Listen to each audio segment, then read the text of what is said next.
Good afternoon, everyone. I hope you're well. Welcome to the January 27th Trinity County Fire Safe Council meeting at 1 p.m. I'm glad that you're all here and could join us, and we look forward to hearing from all of you. At this point in time, we're going to start introductions. Please name the next person to continue on. So my name is Amelia Flights. I work for the Trinity County Resource Conservation District, and I'm the Trinity County Fire Safe Council Coordinator. At this point in time, I'm going to pass it to Carol.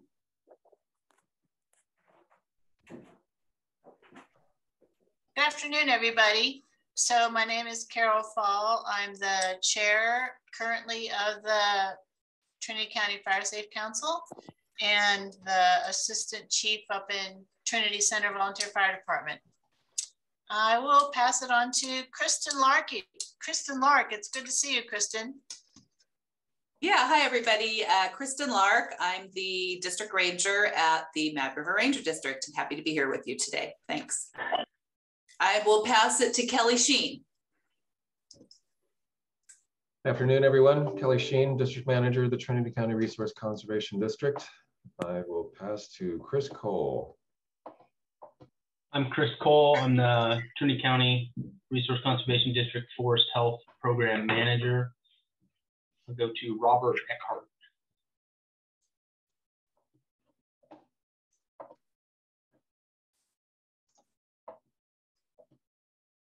I will go to Dylan Sheedy.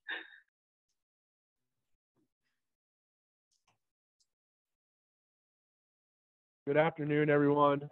Dylan Sheedy, Forestry and Fuels Program Director for the Watershed Research and Training Center in Hayfork. Thank you all today. Sorry, I will pass it to Basho Parks.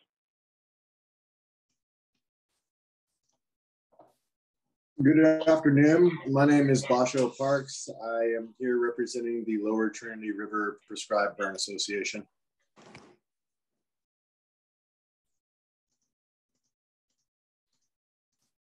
And do you want to just pick someone else to go next? I'm really sorry about that. I choose Dina Magdaleno. Thank you. Hello, I'm Dina Magdaleno. I am Sinangwe from Eastern Trinity County and Western Trinity County and Eastern Humboldt counties. And we are trying very hard to survive in the forest here this year. I'll pass it to Blaze Shannon. Hi, can you hear me? Yes. I'm Blaze Shannon. I am on the board of directors of the Willow Creek Fire Safe Council, and I will pass it to whoever hasn't said something yet because I can't see who's in this room. Bethany, can you go next? Yep. I'm Bethany Llewellyn. I'm in the Forest Health Office at the RCD, and I'll pass to Tiffany. Hello, everyone. My name is Tiffany, and I am the soil conservationist for NRCS, USDA NRCS. I will pass it to Maya. Hi, I'm Maya Williams. I'm the Education Outreach Coordinator for the Trinity County Resource Conservation District. I'll pass to Erin. Thanks, Maya. Hi, everyone. I'm Erin Taylor, District Conservationist with the Weaverville NRCS Field Office. And I joined slightly late, so I'm not sure who has gone yet or not. So I see Dylan's name. I don't know if you've gone yet, Dylan. We'll pass to Martha.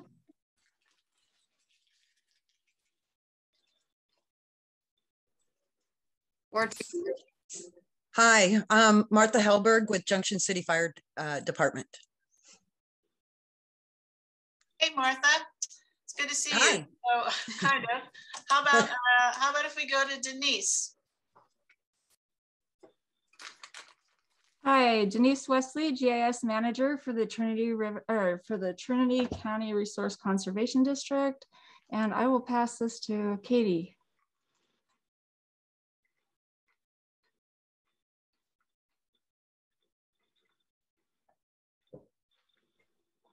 Katie, do you want to introduce yourself? You just muted yourself. I just joined the meeting. Hi guys, I am Katie Howard, Revegetation Project Coordinator at Trinity County RCD. I'm just here to listen today. Let's see, since we have some late joiners, how about Nancy Curran? Hey Nancy, you want to introduce yourself?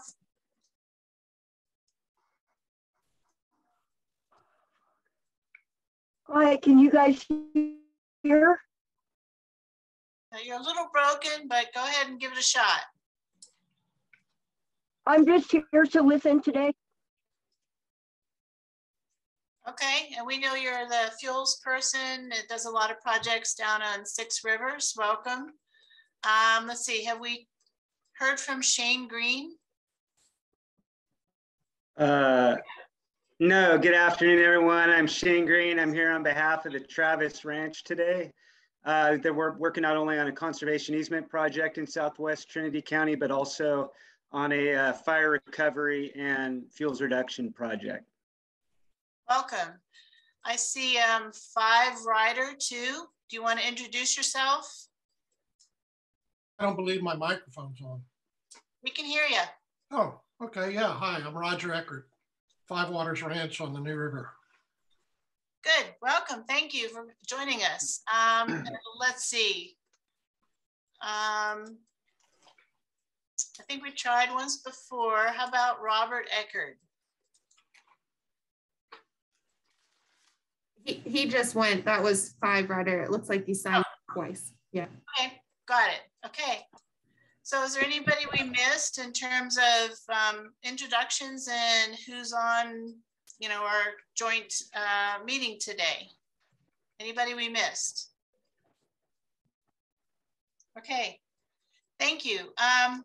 So hopefully you had a chance to look at the agenda. Does anyone have any additions or changes to the agenda?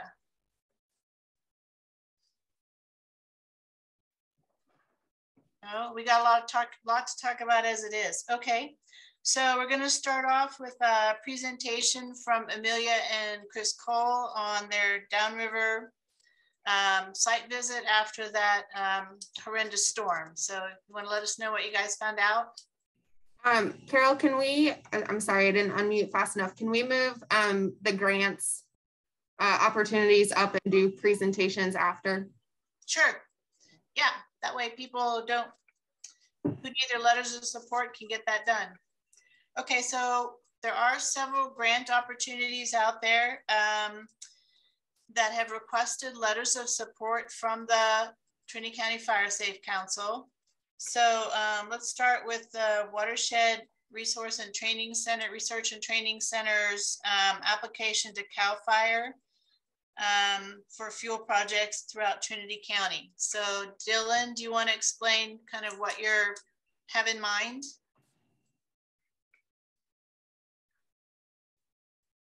Yeah, this is for the fire prevention grant. Is that correct? Correct. Okay, so yeah, Watershed Center is applying for a phase 2 project through the CAL FIRE Fire Prevention Grant Program. We are nearing completion of our phase 1 project called the Trinity Community Resilience Project. This is our phase 2 ask, which basically expands on the momentum created from phase 1. It includes, community chipping around Hayfork, fuel break construction, on the South Hayfork FMZ. It includes prescribed burning at the Bar 717 Ranch, and a lot of prescribed burn planning and environmental compliance work associated with the Evans Bar community in Junction City. It also includes, burn planning implementation there, and then also the Watershed Center recently acquired a property in Hayfork in Round Meadow up Cedar Gulch Road, and we will be doing a prescribed burn plan and implementation up there as well. It's going to be probably around a $500,000 ask.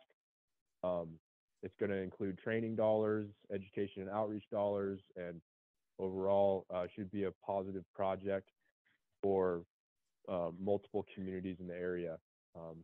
Any questions, I'd be happy to answer them. Sorry, I don't have a presentation put together for this. So, and this is all on private land, correct? That is correct. It'll be exclusively on private property. Okay, does anybody have any questions for Dylan about what the project might entail? Was that going to include any downriver stuff? Yeah, I should mention that since we have some downriver folks here, it does include money and implementation work for CWPP areas in Western Trinity. We're going to bring some more money for South Fork Road. And then we are working with the Willow Creek Fire Safe Council and other individuals down in the area to try to plan some fuel reduction roadside buffer work that'll hopefully complement some of the emergency work that's being done down there. So specific roads in the CWPP called out include Odin Flat, Susie Q, Ammon Ranch Road, South Fork Road, and I think there's one more. And so that includes thinning and chipping services for that area, fuel reduction work, 50 feet on either side of a road, 100-foot buffer. Okay. Anybody else have any questions for Dylan about what's in the project? So what is the consensus of the group? I mean, we don't necessarily have a formal voting process. So would anyone have any concerns about sending a letter of support to CAL FIRE for this grant application for the funding for this phase 2 of the community resilience project? Any concerns, any things you want added, whatever? I guess it's still a application in process. It hasn't been submitted yet. Yeah. Correct. It'll be submitted on February 9th. Okay. Any thoughts?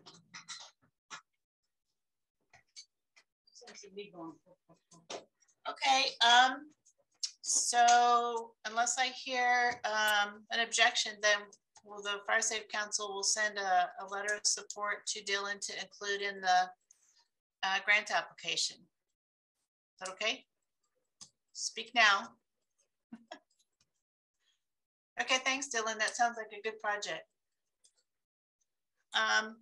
Okay, so the next one is a letter of support for the RCD. Amelia, can you take over for a minute? Yes, so we have 2 letters of support coming forward for the Sierra Nevada Conservancy projects. One is the Ballpark Collaborative Prescribed Burning, and the second is the Pettyjohn Collaborative Fuel Reduction Project. So these are both Forest Service NEPA completed projects.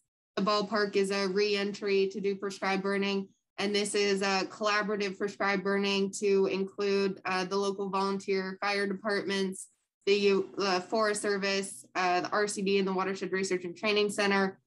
Similar, Pettyjohn is the initial fuel reduction, which in out years will be followed by prescribed burning, but this is just to get the initial funding to get it started and get some of these fuels into piles and get that all started. Pettyjohn does some clearing along some of the Trinity Dam Boulevard, so a great primary evacuation route for the communities of Lewiston and Rush Creek. So looking to get that cleaned up. And then also over to the conservation camp and to the Forest Service Helitack base. It does include some shaded fuel breaks as well as some landscape treatments in there. The Ballpark area and the areas in Pettyjohn are known for high tourism through those areas, boat trailers and that sort of stuff. So treating these roadside areas are important. And then the Ballpark area is known for high fireworks in the summer, even though they're illegal in Forest Service lands. And so trying to treat this area to prevent any escaped campfires or fireworks from causing any future damage to the communities is essential. Chris, do you have anything you'd like to add on those? Yeah, just in case people want just kind of to know the scale, the ballpark project around 145 acres of just maintenance burning. And then the Pettyjohn project looking to treat around 1,000 acres with primarily it's going to be contracted work. And then there's also all the piles that are made in the duration of the project. Those are going to be burned by a combination of Forest Service, probably Watershed, and as well as RCD staff members. So that's the bulk of the burning will be done by the RCD and the Forest Service, and the bulk of the actual cutting and thinning and making of piles will be contracted out, just for reference.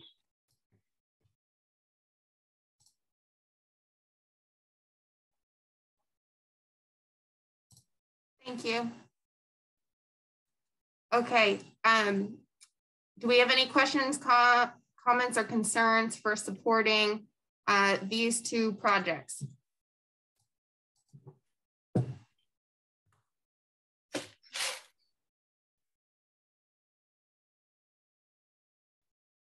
Hearing none, we'll go ahead and approve to send letters of support for these two projects. Our next project is the letter of support request from the Watershed Research and Training Center for the Sierra Nevada Conservancy for the 2022 Wildfire Recovery and Forest Resiliency Grant Direct Program for the Upper Trinity Watershed Forest Resilience and Planning Project. Dylan, would you like to speak to this?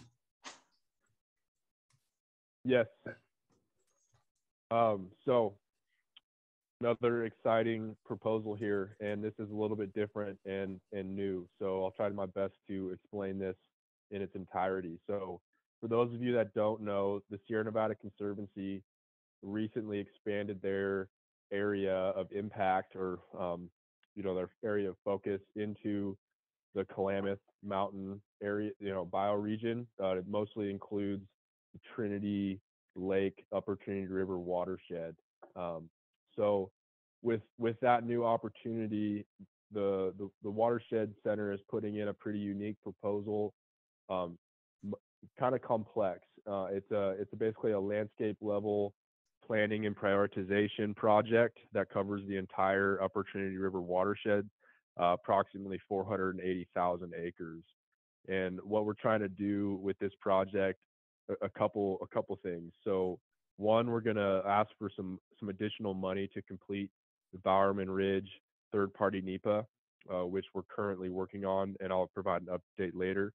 But we need just a modest ask from SNC to kind of round out the budget and have enough money for archaeological surveys and botany surveys. So that's one part of this. We're hoping that they'll be in favor of this project and help us reach our scheduled timeline here and bring some money to the table. The second part of this project is to we have a LiDAR specialist in-house, a GIS specialist out of Arcata. His name's Tim Bailey. He's going to be developing tools and data products that support decision-making, facilitate stakeholder engagement, and provide high-value information for use, like for prediction of forest stand evolution, pre-fire planning, post-fire hazard mitigation, long-term recovery planning. It's going to be processing LiDAR data and making it available to project managers and land managers in the area, including the Forest Service, the RCD, so that we can make better informed decisions and plan projects quicker and more efficiently. We're also going to be doing some UAV photogrammetry, flying drones over the 2021 river complex in the Coffee Creek area to help inform decision making for post-fire recovery and resilience projects. Another goal is to have a contracting company they're called NV5G. We're hoping that they'll update the hydrography layer for the area, so we have the most up-to-date hydrography data set that'll be kind of incorporated into the National MAP program.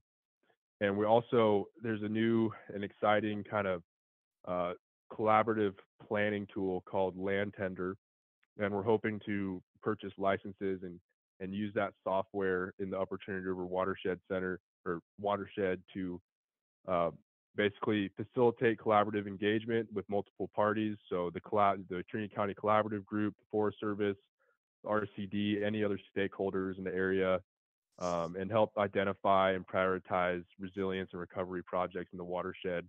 We're hoping to come up with like 3 or 4 actionable projects that can be moved into environmental compliance immediately. So a unique planning project. There's no implementation involved with it besides the Bowerman NEPA, third-party NEPA report writing and kind of on-the-ground survey work. The rest of it is a kind of a high-level prioritization project using data-driven products. So, sorry, I had to step out for a minute. That's what happens when you're in a fire station and people have medical emergencies. So anyway, anybody have any questions for Dylan? I have a bunch, but what kind of questions do you have about the project? Anybody? What's the time frame for this? We're hoping that once it's awarded, anticipation of being awarded in June, that'll be about an 18-month project. So what kind of dollars are you asking for? It'll be right around 800,000. The land tender software has a pretty big price tag, but it involves a lot of cool things in the development of hopefully a proof of concept for land planning in the future for Trinity County. So it'll pay for licenses and these data products to be developed in-house. So it's roughly about 800,000. Okay. So when you're talking about hydrographic data, are you talking about updating the hydrograph for Trinity Lake?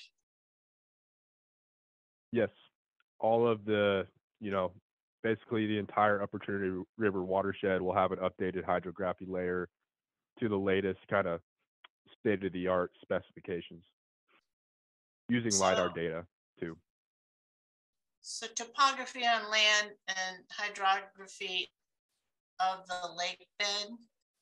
Are you actually doing the lake? No, mostly just yeah, it'll be that, but it'll also be all the training courses, waterways, lakes that exist. We found in a lot of when we're doing project planning work, it's really hard the current layers that we have aren't always very accurate. Sometimes streams are not identified when they should be, and sometimes they're identified in the wrong area, or when you go out and design a project and get on the ground, you start realizing how many riparian areas and waterways actually exist that aren't on our current maps. So it should be a good update to provide accurate, updated information. Okay, and then the photogrammetry you're talking about doing up in I'm assuming the Coffee Creek headwaters where the burn was with the drones. How does that complement the bear work that's already done, that's already coming up with projects? How does that fit together? Hopefully, what it'll do is it'll tell the story a little bit more. We found, by putting together ortho photographs and doing these drone flights, is you can see the landscape and the project, in a different view, and it's a good storyteller. It's also good to inform, decision making in general, and I think it'll complement the bear work. I think, that's a good question, Carol, and it overall, hopefully, we're hoping that it informs not just how to, current fire recovery, but telling the story over time and how these projects have an impact over time.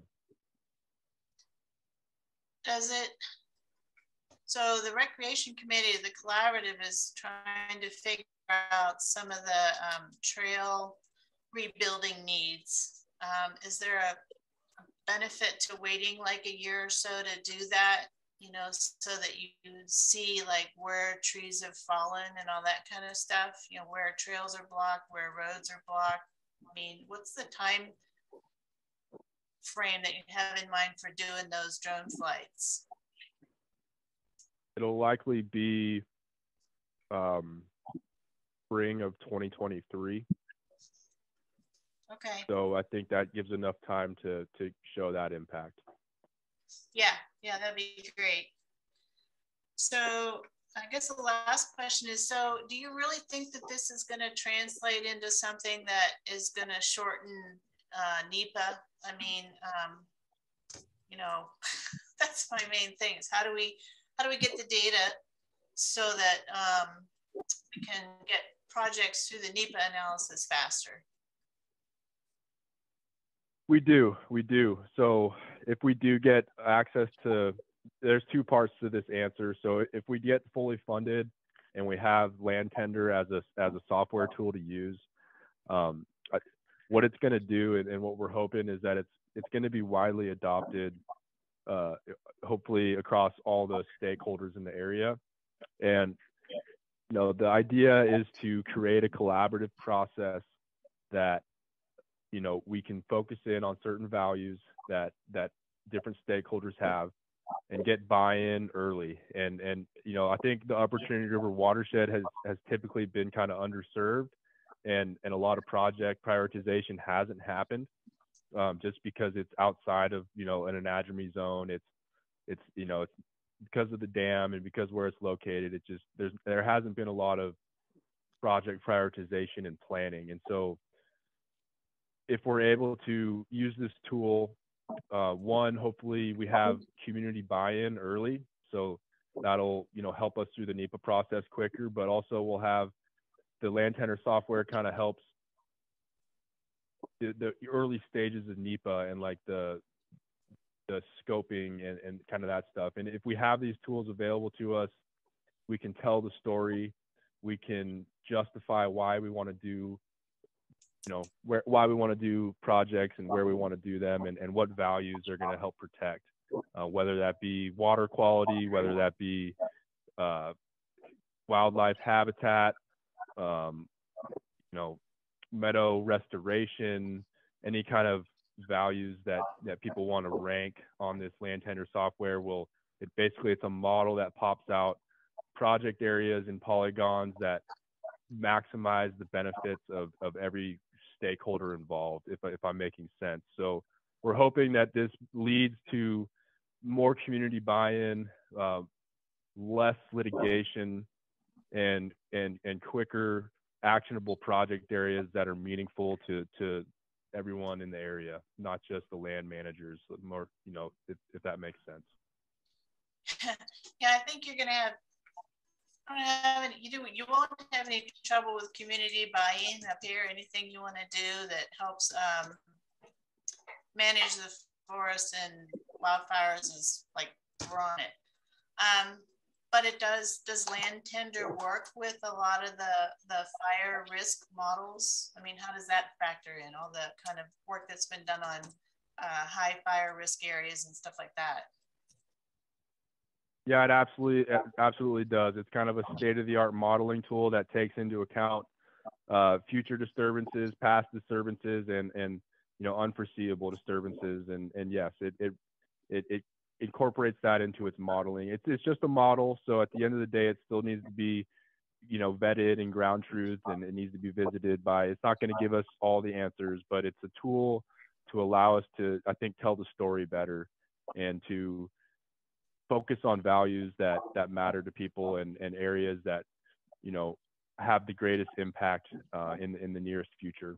So it does incorporate fire modeling and rate of spread modeling and all that good stuff that we care about. Okay, great. Well, I appreciate you taking the time to answer my questions. I think one thing that's a little bit unique up here is we're so much more of the checkerboard, where alternate sections are private timber versus Forest Service. That does make it harder to come up with a comprehensive plan when people are only looking at every other section. So So yeah, if this is a tool, then cool. Let's see, I have a question from Pat who just joined us. Yeah, sorry I'm late. Had Rotary Club until 1. But related to the checkerboard, Dylan, I know it's not related to getting the grant and the tools used, but in the past, one of the big issues with the Forest Service and the checkerboard ownership is cumulative effects. That because the private sections, every other section, have been treated pretty intensively and extensively, that in any watershed in the North Lake is very difficult to analyze the Forest Service sections which have not been treated because of the cumulative effects that are, kind of thresholds all oftentimes already been kind of tripped. So that'll be kind of a trickier thing to work through. Yeah, that's a great point, Pat. And I think we're making really good strides in the area, especially with the Bowerman Ridge Cooperative Fuel Break of working with SPI. Keith Greenwood is very supportive of this cooperative fuel break idea, sharing resources, sharing ideas. Yeah. Working together to treat the landscape in a unique, like you're saying, the checkerboard is tough to design projects in. And I think we're making really good strides towards that collaborative process and working together. But NEPA is what it is, and it's a tough thing to get through. I think we're with the Bowerman project that we're working on. Hopefully, it's replicable into the future and can be used as kind of an example of how this can work and benefit. I would make the argument that a lot of the work we're proposing to do in the Bowerman Ridge project is improving habitat, is improving fire safety, and is approaching land management in a cooperative way that includes prescribed burning, commercial thinning, mastication, and we're improving habitat, we're improving values and protecting our communities. And the cumulative impacts are a huge thing that we always consider, but I do think that we have a good story to tell in the area. Okay, so thanks, Dylan. Do you have other questions for Dylan about this project, the grant application to the Sierra Nevada Conservancy? Anybody else have questions, comments? Yes, I have a question if it's possible. Sure, go ahead. Okay, Dylan, this sounds very interesting. I'm just curious if I understand this correctly. This is basically you're developing a beta app that's called Land Tender. Tim Bailey is the author of it. It will be ready to go by this summer, and it's going to be based on existing LiDAR databases, or how does that work? And you never did answer the question about what the licensing cost is. And the other thing I'm confused about is after this project, you keep mentioning licensing fees and stuff like that. So I'm curious about what the business plan is here, and because $800,000 is quite a bit of money if you're developing a beta LiDAR based analysis tool. But just give me a clue, like what does this look like? Yeah, let me clarify. So the program is not being developed in-house. It's developed by a organization called Vibrant Planet. It's currently the program Land Tender is being adopted throughout the Tahoe Basin and in Downeyville, Grass Valley area. So Vibrant Planet is the company that is developing the software. It's basically a lot of old Forest Service employees, retired or early retired, that are coming together to build this tool to increase pace and scale, try to deal with a lot of the problems we kind of deal with as land managers. The development of it is, yes, it uses existing LiDAR data, and you basically, you define a watershed. So in this case, the Upper Trinity River watershed, about 500,000 acres. Vibrant Planet does all the data curation using, you know, the most up-to-date satellite imagery and LiDAR data, and then it's basically packaged into a model that is then, you know, you have a license to. So this whole process, it's a 5-year license. We're trying to get 30 licenses to do all the data curation, the updates, everything that goes into this program. Vibrant Planet has quoted us $480,000 for 5 years, and so it's a little bit of a sticker shock in terms of a price for a tool to use for planning and prioritization. But we do believe that this is going to be the future of how projects are planned across the state of California. We do believe that the state of California is going to adopt this tool, and it's going to be how we design projects moving forward as land managers. So we're kind of early adopters of this, and we see the value of it. And it's currently being used in the Tahoe Basin, like I mentioned, and it is going to be something that I believe, you know, basically the state is going to purchase eventually and make people, when we're doing these CAL FIRE fire prevention grants and these forest health grants, they're going to make us go through this collaborative process to design projects that meet specific objectives. So if you guys want more information about Land Tender and Vibrant Planet, I'll post the I'll post the link to their website in the chat, and I certainly, they can do a much better. They have videos and explanations and great things, great resources for people to look at, and I really recommend doing that, and they could explain it much better than I can. Very cool. That sounds great, man. Thanks for the fill-in. I'm just curious. So there's going to be 30 licenses for 5 years. What are those particular 30 licenses? Give me an idea, like what will one be used on? Each project? No, so they'll be spread out. We're trying to basically present this to our partners at the Forest Service, Sierra Pacific Industries, the Trinity County Collaborative Group, folks at the RCD. So it'd be individual license. So people like Amelia, Chris Cole, myself, Josh Smith, our fisheries, Keith Greenwood and his foresters, Tim Ritchie and the Forest Service. So these would be individual license, and then stakeholders in the area too. Say Carol Fall, Pat Frost, people in this group can get a license, and they have 10 pillars of you know, like, of values, and then you rank, you personally, like we have this project area, and someone that has a license can go in and give different weights for each value. So if you value wildlife habitat, and you value community protection, and you value water quality, then you can rank those, and it'll spit out projects that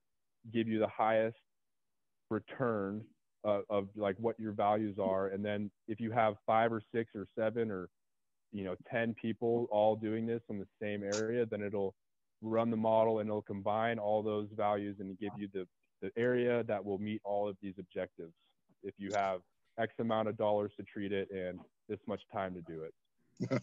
Sounds great, man. All right. Well, I will look into it. It sounds very interesting. Good work. Carol, would you like me to coordinate a presentation from them in the future? The RCD has also received a presentation from Vibrant Planet and is moving forward with additional demos and that such. Sure, let's get some feedback from the group. First, Kristen, you have your hand up, so. Yeah. Thank you. Took me a little bit to find the hand raise button, but I did. So, you know, I just wanted to throw some support behind this project. This actually is the first I've heard of it. And while Dylan was talking, I pulled up Vibrant Planet and Land Tender, and it's quite impressive. And what I see there is, for one, you've got Dr. Hugh Safford is on this. And so he is a preeminent fire ecologist and as part of this. Also, it is a modeling that looks like it's very user-friendly, and to have that support. Typically, the Forest Service uses FVS forest vegetation simulation. Our silviculturists use that for this similar type of modeling, and that's a big lift. A lot of people don't know how to use that, and we don't have the capacity as silviculturists. And so I can see where there's a lot of benefit in this tool that pulls together all those all that data. You know, LiDAR does one thing for you. You mentioned the Bear soil severity maps. They only offer a small picture. That's remote sensing.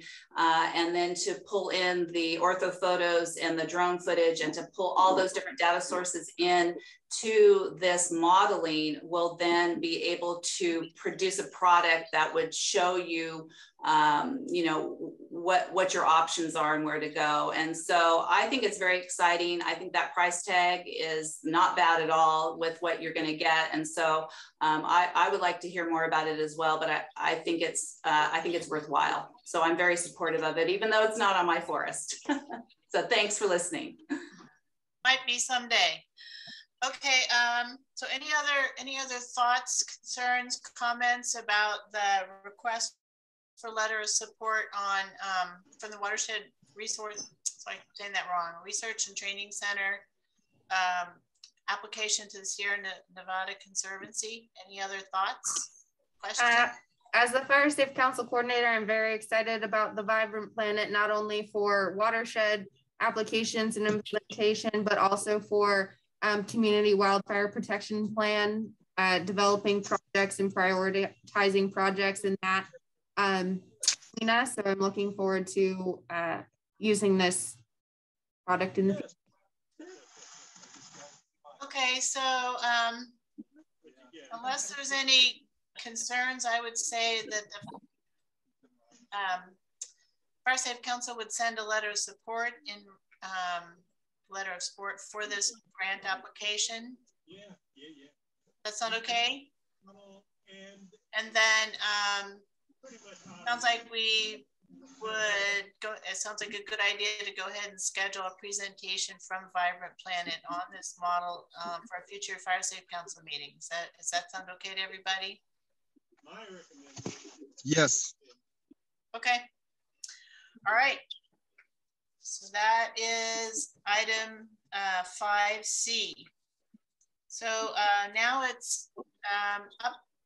You're up, Shane. So a letter of support request from Shane Green for your CAL FIRE fire prevention grant for Travis Ranch. Do you want to give us a little synopsis of what you're proposing and how we can help? Yeah, sure. Thank you. For those that don't know, the Travis Ranch, it's about a 12,000 acre ranch in southwest Trinity County, about just south of Ruth. Essentially, it's distinguished in part by being really embedded within a landscape dominated by Forest Service and BLM ownerships. There's a little bit of private land around it, but it's really straddled on one side by the Olabole Wilderness and on the other by the North Fork Eel Wilderness. The about 80% of the ranch burned in the August wildfire complex 2020. This project is aimed at going into the stands that burned either severely or moderately severely and treating a lot of the dead material that's in those stands so that just reduce the likelihood of future catastrophic wildfire out there. This would be a forest health project application due at the beginning of March. It's about 2,000 acres of primarily cut and pile with some prune and then follow up burning of the piles. See, there'd be some reforestation, a few hundred acres where that's appropriate and needed. Some pruning where that's appropriate and needed. And I'd say that the only thing I'd add to that, I guess, is that there's a kind of a mix of native oak woodlands and conifer forests that were impacted. And so there's some slight differences in the treatments between those, trying to also, enhance the oak woodlands component out there while we're in the process. I think I could stop. I'll stop there. I don't know what else you would need from me, but I'll open it up to questions. So anybody have any questions for Shane about the project and what he's proposing? comments, concerns? I think we need to help you guys. You know, you got pretty trashed by the August complex. So this sounds like a great project. Okay, so Kristen, your hand's up. Yeah, I just was going to add that I will be putting in a letter of support for the Forest Service on this project as well, if that helps you to know. So, okay, thank you. Good, good. Okay, so not hearing any concerns. Fire Safe Council will write a letter of support for the Travis Ranch proposal forest health management application to CAL FIRE. When is it due? Well, we have to have the application in on March 4th. So okay, you know, maybe a week or two before that would be great. The letter has been drafted and it was attached in the email with it was in the last 2 emails to the Fire Safe Council. Yeah. Okay, all right, good luck, Shane. Good luck, all of you guys. Yeah. Thank you, and we really appreciate the support from the council. Thanks. Okay, so Amelia, do we want to go back to presentations? Yes. Yes. I'll pull it up in just a second. Let me make sure it's gonna show on the right slide. Okay. So first off, I have some before and after pictures from, there we go. So some before and after pictures from the Hawkins Bar Village area from treatments done in 2019 and 2020. So this is by the fuel reduction crew from the RCD. So you can see some of these great roadside shaded fuel breaks that were completed here. And so just some really amazing work that was done in this area. And so what I want to show you is what it looks like now. And so I have some pictures that I took while out there. We have some pictures that Brochure contributed. And then I have a couple of videos if our internet is stable enough to share. Overall, there's a lot of trees down in the forest. You can see that there's a lot of trees up high that are hit. We saw in certain areas, oaks got hit really hard. In other areas, it was the conifers. The dog hair got smashed down pretty well due to this storm. So these are from Brochure. You can see some of his photos here. And so his photos were a lot sooner after the storm than my photos. Chris and I went out about a week or about 2 weeks after they got the roads open. So still a while after the holiday storm. So here is one of those videos. So you can see all the debris on the side of the roads. People have just cut the road open and there's a lot piled up.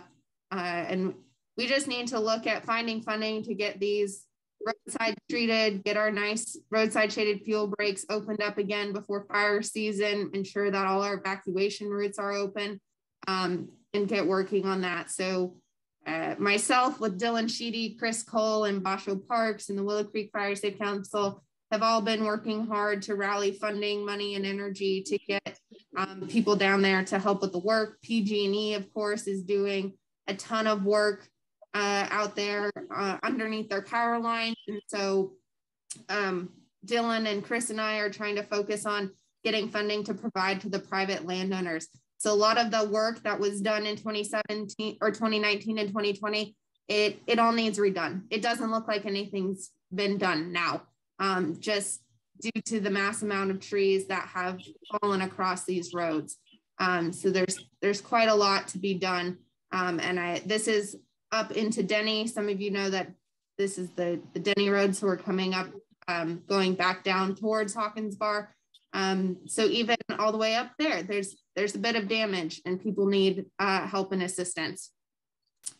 So we went out on South Fork Mountain Road as well.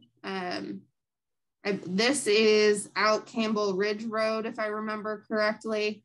If we get to a turn, I'll be able to tell clearly.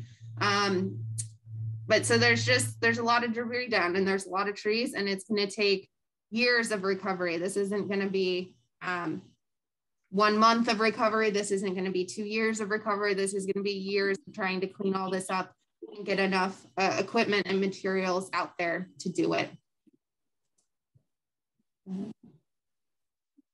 So, what I have for today to share with everyone. So now that the governor added Trinity to the disaster declaration, emergency declaration, does that bring any funding to help deal with all the trees that fell down along the side of the road?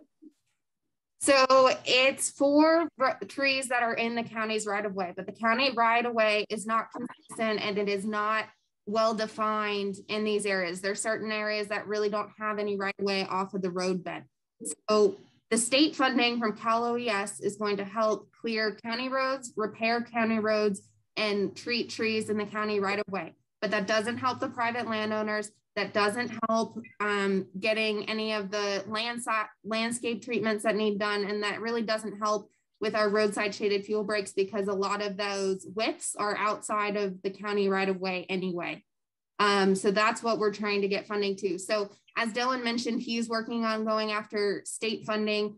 Chris already has some funding for South Fork Mountain Road that we just need to get the CEQA done for, and the Watershed Center can get out there and get working.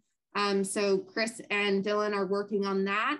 And then I've been looking for, and I applied for funding from the Humboldt Area Foundation in their disaster relief fund to get funding for the RCD or the Watershed Center and or Basho's crews and or professional tree fallers to get out there and work in Hawkins Bar, Susie Q. There's a lot of elderly in this area. We know some of them are secondary homes and that kind of stuff, but there are senior residents that live there year round. And so some of them have had large trees that now have their tops fallen off and need the rest dealt with, or have fallen adjacent to the house and need help addressing. There's water systems that people can't get to because there's too many trees down. Roads are cut off. Campbell Ridge Road was, when we went up a week ago, there were so many logs across it, it was closed, which is a primary evacuation route, not only for Willow Creek on that side of the river, but also for Sawyer Loop and that community. So addressing that, really excited to hear from Six Rivers that they have a programmatic that's going to do treat, I believe, 200 feet of roadside shaded fuel breaks along all of their roads. And so that's going to be coming out. They hope to have it signed in June or July. So we're just waiting to get that from Mark DePero to really get working and partnering on those Forest Service projects in the future. But there's just a lot to be done, and trying to negotiate firewood or any of that, we really haven't. And Dylan might be able to contribute a bit more on that because he's been spearheading, working with the Forest Service entities to spearhead some firewood sales or harvesting in that area as well, to just get people out there and getting the wood cleaned up. And then we're including this area in future grant proposals. Chris, is there anything you want to add that I missed? Yeah, I think the only thing, I mean, it's definitely a minor component, but it's something that we have the means to do basically right now, and have started the process, is our community shipping program. So we've definitely handed out tons of flyers down there and worked with Hawkins Bar BFD to facilitate some of that outreach effort. And so we can do that now. So they would just need to contact us if they have stuff and have enough work down there to warrant the drive. But obviously that's only a small piece. Some of the work is it's hard for people to do on their own. They don't have the tools or don't have the physical capacity. So we understand that, and so we're looking for ways that we can be the body to do all the work. But right now we could at least chip stuff that if people pile it for us. So. Okay, so May I speak? Yeah. Oh, I'm sorry. I was going to ask NRCS if they had any.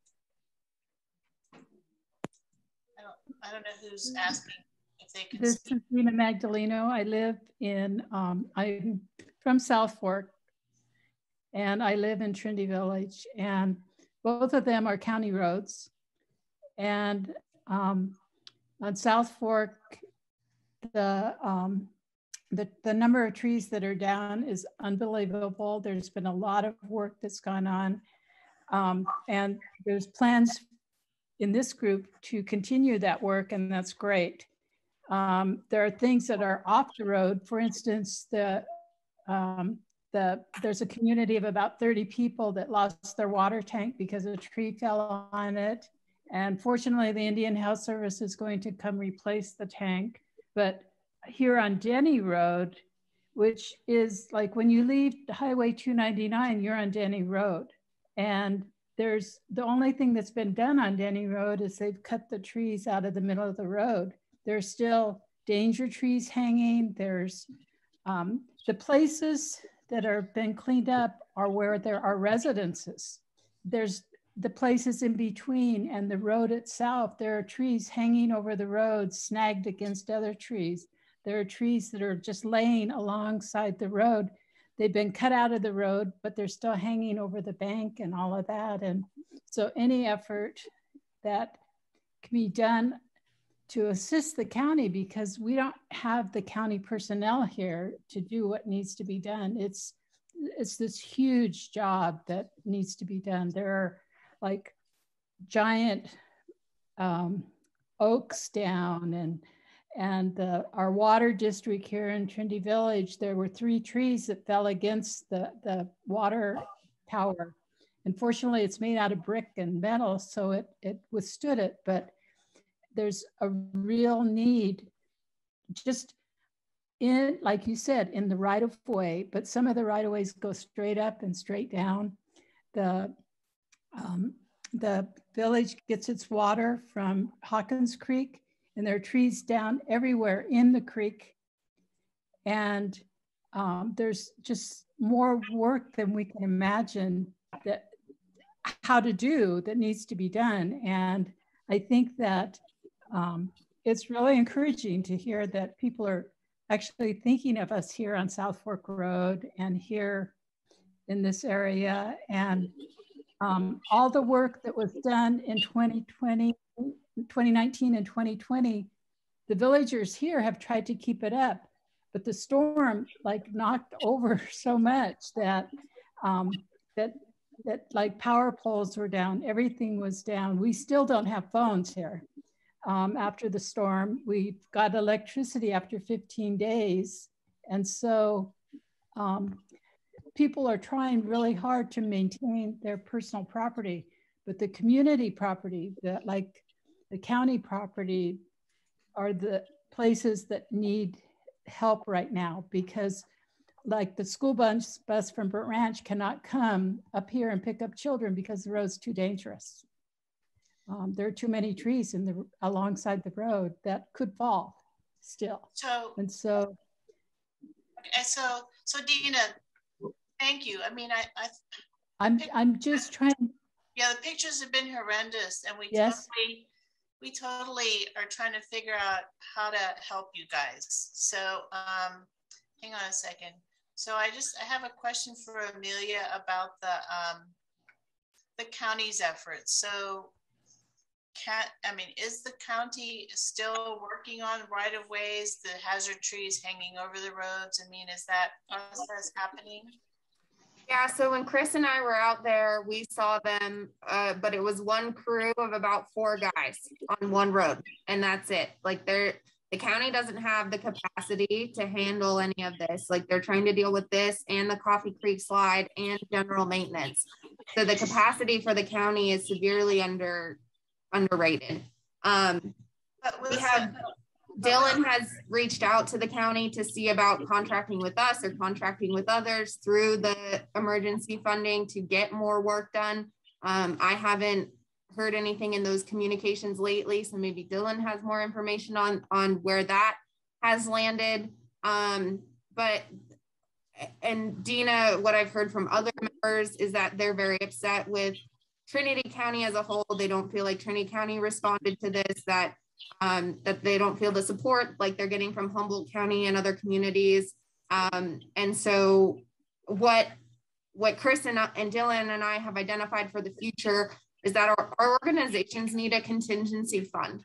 We need a fund that's specifically going to fund response in a timely manner to help private landowners, to help in this response. You know, we don't need to be responsible for doing all of the county's work for them, but we need to go and have the funds to help the landowners when we can get in there and when is appropriate.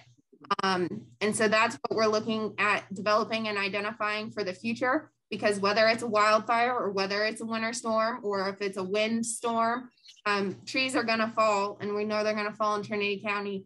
And the RCD and the Watershed Center are public service entities that want to go out and help. And, you know, all of our crews are extremely frustrated that we can't go out there and help, but we don't have the money to pay them to do it. And so we're not going to bankrupt either of our organizations to do that. And so that's what we're trying to develop and work towards. Okay, so I understand that that's a long range option, but I'm trying to figure out immediately right now. So has the RCD and the Watershed Center talked to Ed Presley? I mean, do they have the funds available right now? Can they hire other contractors besides you guys? They don't have the money right now. Ed has nothing to do with it. It's all going to go through DOT. It's all going to go through David Colbeck. I don't know if they have any allocated funds at this point in time, but they have to work with their contractors. And so they couldn't even identify the RCD and the Watershed Center as local partners or anything to give funding to. They have to go through their RFP system and all of that. Okay, so Dylan, do you have anything to add? Well, I'm just trying to figure out what the Fire Safe Council can do, you know, right now. So I think we have some people who had already raised their hands. So Pat, you were first. So I was wondering if anybody's contacted the Humboldt Area Foundation. They oftentimes have quick response emergency related funding. Trinity Center Volunteer Fire Department has benefited from that. Amelia already said that she contacted Humboldt Area Foundation. Okay. Yes, our proposal was reviewed at their meeting on Monday, and I haven't heard any follow-up information on the success or failure of that proposal. Okay. Okay, then I think Kristen, you had your hand up. No. Basho, you have your hand up. Hi, yeah, so these are all conversations that we're having on our side of the county line as well. The county line is annoying when it comes to disasters because disasters don't care about county lines any more than fires do, obviously. A bi-county mutual aid agreement that crosses these jurisdictions has been talked of on our side, at least at an OES meeting that we held interagency and stakeholders about 3 or 4 weeks ago now. CAL FIRE Unit Chief Kurt McCrae, I don't know if y'all are familiar with him. He's secured some emergency funding to help address the storm cleanup. Jason Butcher and Chris Ramey, along with Sibel Emmett, are proposing placing the responsibility to mobilize the funds into the Willow Creek Fire Safe Council's hands. I suggest that the Trinity County Fire Safe Council pursue the same avenues with these same factions in question. The target is ingress, egress, and areas around homes on private property within the greater Willow Creek area that they are going to unleash in the next 2 weeks emergency funds to cover. And then they will be open to vendors and crews such as you have on hand right now to immediately receive compensation and payroll. So I just encourage y'all to look to CAL FIRE. This was This information was disseminated to me last night at 9:30 at night, so this is very new to us as well. But it's also very promising and could potentially, give our Fire Safe Council a greater capacity moving forward beyond the snowstorm. But it is absolutely using the snowstorm as an excuse for the emergency funds that the gentleman earlier referred to. So also HAF does have emergency funds. Dina can probably speak to that a little bit more than I can from a Sinungwe point of view. But yeah, that's all I just wanted to add was that CAL FIRE is ready with emergency funding right now for Humboldt, and I imagine that they would do so for Trinity County as well. So just one note. So that's great to know that CAL FIRE has funding. The Humboldt County Fire Safe Council is part of the Humboldt County government, so I think they can give money to that Fire Safe Council and have them, direct it appropriately. The Trinity County Fire Safe Council doesn't have that status. So if CAL FIRE wanted to give money to either the RCP or the Watershed Center, that might be an option, but not to the Fire Safe Council itself. Well, they're actually wanting to put all of those funds into the Willow Creek Fire Safe Council, and we're in an unincorporated town in the middle of nowhere. So not really sure. I don't know exactly how the funding routes go. I just think that CAL FIRE has recently, within the last 72 hours, decided that they want to unleash more emergency funds faster for exactly what y'all are talking about. Okay, great, good to know. So Watershed Center and RCD, maybe that would be an option to check. I'm sending an email right now. Okay, so Deborah, I'm sorry, you were the one that had your hand up. Well, I wanted to let the group know that when I first, probably a week and a half after the storms, I noted that the OES was beginning to look at how to address the vegetation. And we've worked with OES and CAL FIRE to get an air curtain incinerator permitted for the Willow Creek area. It's a portable piece of equipment, so CAL FIRE can take this equipment to other places. And the permit fees were paid for by the district using grant funds. We are also working with the PBAs and the fire safety councils to pay for permit fees and things when you get a project going and want to burn in an area. So there are our fees are paid for using grant funds. I've also kind of kept an ear and an eye into the OES stuff. I would definitely contact Shasta Trinity CAL FIRE because they may be able to liaison over here and piggyback on that air curtain incinerator. And it's right now placed in Willow Creek. People are driving up and dumping off their material. It's coming in all kinds of ways. It might be something you could talk to Shasta Trinity to see if they could liaison and possibly get that moved to Trinity Village or other areas in Trinity County to do the same kind of project. Great. Okay, thanks, Deborah. And I wanted to ask, I don't know if you've already discussed the air quality under agenda item 5. Under 6? Oh. We haven't gotten there yet. Okay, that's all I needed to know. Thank you. Thanks for hanging in there. Okay, so I'm still trying to figure out exactly what the Fire Safe Council can do. So versus, I understand the RCD and the Watershed Center are both, pushing this rock up the hill. They're both trying to figure out how to get, this fuel removed, and all that, get things as put back together as we can. So anybody have any idea what specifically the Fire Safe Council can do? I mean, Amelia, letters of support. I mean, is this something that needs to go to the Board of Supervisors? What can we do? Blaze, I see your hand up. Blaze, did you have a suggestion? Yeah. Yeah, hi. I was actually in that meeting with CAL FIRE and with Chabelle from Humboldt County. And CAL FIRE, and you know, I'm always with Willow Creek, the greater area. You know, we have that portion of Trinity County. I like to make sure that we're addressing that.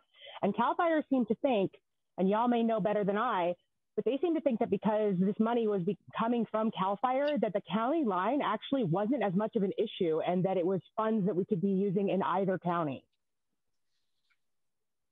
Right, Western Trinity is in a separate CAL FIRE region than Eastern Trinity. So the county itself is divided in about 2/3. So I don't think CAL FIRE does care that there's a county line. I in fact think they do not care. So I just wanted to let that, yeah. Right, you're right. So this is Dina. Maybe what you could do then is, because letters of support seem to be something that you do, maybe you could encourage CAL FIRE, the coastal CAL FIRE, to enter Trinity County and assist. The burner that's at Willow Creek is serving the whole community. It's not just serving the Willow Creek area. Like people from here in Trinity County, we go to Willow Creek. So taking things to Willow Creek is not an issue for us. And so, you know, encouraging CAL FIRE to not look at that county line because of the actual lack of ability to get to the problem in Trinity County would probably be helpful, and see more funds come this way. To me it looks like what happened is this snow event, the way it happened is from like New River Bluffs to Willow Creek. That's primarily where it hit, and it's in between those two counties in underserved areas always. And so that's why we work together and want to work together. And so encouraging CAL FIRE to cross those lines would probably be one of the good things that you could do for us. But CAL FIRE doesn't have a line at the county boundary. So the coastal CAL FIRE includes Western Trinity County. So Eastern Trinity County is in the Shasta Trinity unit, but Western Trinity County is lumped in with you guys on the coast. So I don't think there is a line there in terms of where they can spend the money. Anyway, that would be my guess, because the CAL FIRE division for Trinity County kind of goes down the middle of the county. Okay, so again, Fire Safe Council, do we need just a general letter to all these different agencies saying we want you to provide funding to the Watershed Center, the Resource Conservation District, whoever, you know, to resolve this issue? Is that just not going to blow steam? No. Okay, so I have another question. So on the private lands, does NRCS have any emergency options to help people? So Tiffany or Aaron? Carol, can you guys hear me okay? Yes. Great.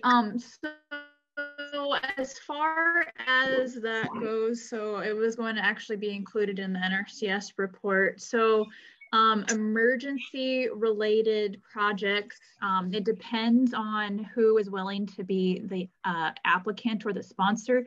So for example, we currently have what's called an emergency watershed protection program that is, we're assisting Trinity County Department of Transportation with as far as the debris flow damage that had occurred there in Coffee Creek. However, that is, you know, since it's strictly related to watershed related protection, it has to tie back into to fit the program criteria for that particular scenario. However, we do programs, so the environmental quality incentive programs However, the only caveat with that is it's not really geared for an emergency, fast-paced implementation. We still have to go through our cultural resources, environmental evaluation process, which tends to be the ties up the process. So that can probably be a year from now. So if there are any landowners that have lower priorities that they would like to address, I would recommend them to contact NRCS. But as far as like immediate response, NRCS might not be the best fit. But I'll continue to look at all of our other programs that we might have available.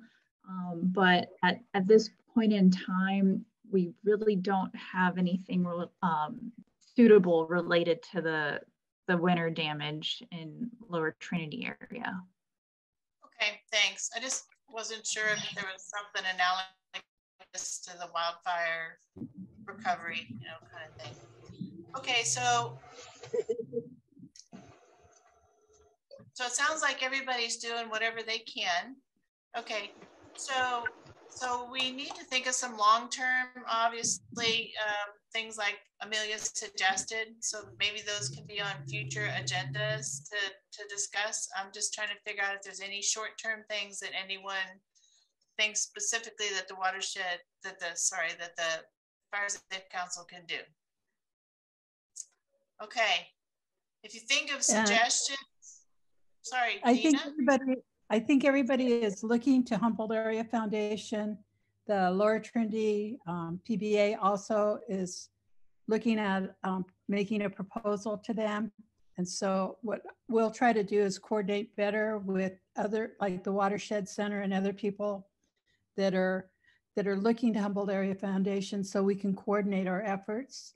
And I think that because they have the disaster relief fund that's very well funded, it's probably our best immediate solution. But thank you for the discussion. Yeah, we're just trying to figure out how we can help. So I would say if you have suggestions like the one for getting funding from CAL FIRE, send them to Amelia and Dylan and Chris, and I think they can try to take it from there. Amelia, do you have any other suggestions? Yeah, so Basho asked about our community chipping program, which Chris talked to earlier. So we went out and disseminated the flyers. We haven't received many back, so we're just waiting to get the entry permits returned to schedule a chipping day to go out there and do that. But again, that's only if debris is already chipped and piled appropriately for chipping. And so cut and piled appropriately for chipping.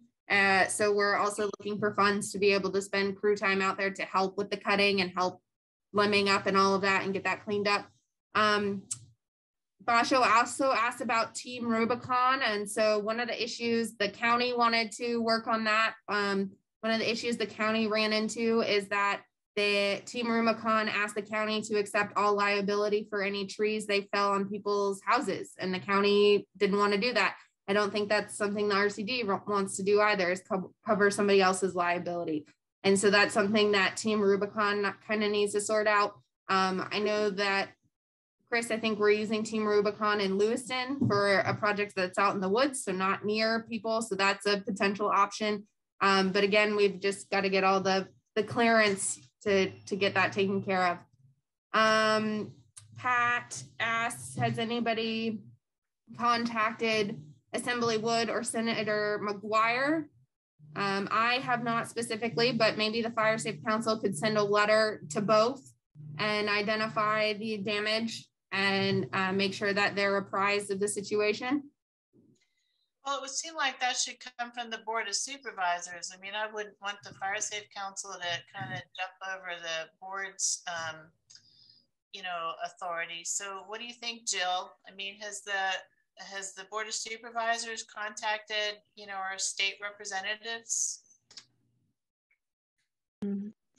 Not to my knowledge as of yet. I'm happy to do so. Actually was on a meeting with Assemblyman Wood just a week ago. And so I've been having some follow-up communication with Aaron Dunn, his assistant. So, you know, I don't want to bounce with anybody else, but I'm certainly happy to do the legwork on whatever communication is needed. Okay, well, I think it would be better coming from the Board of Supervisors, any requests for assistance versus coming from the Fire Safe Council. I agree. I think it would be good to have that letter from the board, but I think that a list of all the agencies of input, for a lack of a better way to say it, would be nice to have listed in that letter, just to show that there's so much cooperation and good communication.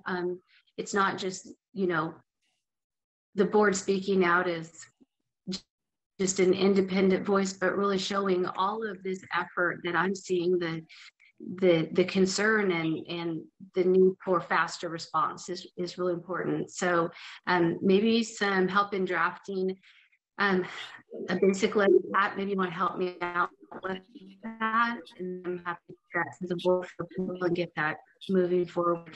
And I think too that being Thursday today and there's a board meeting Tuesday, I've missed a deadline, but I think that there's the possibility that we could get this put on as a subsequent, just because the nature of it being a kind of emergency status. If we can work that fast, Pat, what do you think? Sure, I can try to help, but we'll need somebody like Amelia to give us some of the facts and figures. Okay, I don't need to give you more work too. So if that comes from Amelia, then maybe I can just run with that. Okay. All right, everybody keep up the trying to figure out how to help these people then. That's the best we can do. The Trinity County, so Basho Parks has also identified that CCC has journeyman fellers as well. One of the other organizations that we could look at bringing out is the Smart Center. So they always have crews that can do great work like this. The problem is that they only fund the crews. And so it's hard for the RCD or the Watershed Center to spend time out there supervising them because we're not funded to oversee that work. So that's where it comes into a problem with us. But obviously this project is going to continue for many, many years. Maybe that's something the Willow Creek Fire Safe Council might want to take over is the day-to-day, because you guys are also there and close and easier to supervise them. But essentially you identify project areas and train them up on what you want them to do and then have them do it. So that we've also talked about the funding timeline for Smart Center as well, that there's a delay. So winter storms from 2019, the work wasn't even considered to start being implemented until 2020, and most of that was already cleaned up. This is not going to be cleaned up yet. This is going to take a long time. So I think the Smart Center would work on a proposal with. Pat, yeah. Okay. Okay, some longer term follow-up ideas, how to get better prepared to deal with this kind of stuff. I'm sorry that the western part of the county is kind of a guinea pig here. Okay, any other thoughts, suggestions on how to help the west side? So Basho. Again, just before I forget, because Dina and Blaze and I have been really trying to spearhead this on our side, but again, we want this to be an all sides conversation when it comes to disaster mitigation and relief. There is something called FEMA CERT. That acronym stands for Community Emergency Response Team. There's training available for free. Nationwide, there are FEMA CERT trainers available in California right now, and they offer these training courses to communities that are looking to set up an infrastructure of disaster relief and response. This is so that we can have a database of our elderly in specific neighborhoods with neighborhood point people. So this kind of this definitely goes hand in hand with the NEST. piece of software that we're talking about with Humboldt County as well. It's an evacuation software that identifies evacuation routes and facilitates, just an interagency dialogue, I guess, along those lines. So CERT is what we're looking to bring to Willow Creek and to set it up on both sides of the county line so that we can help the elderly and the infirm and the financially unable during these disasters.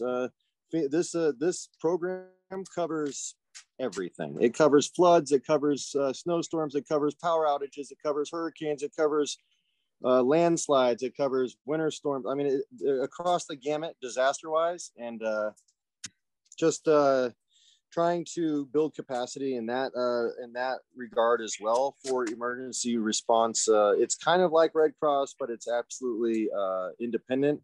It requires OES sponsorship.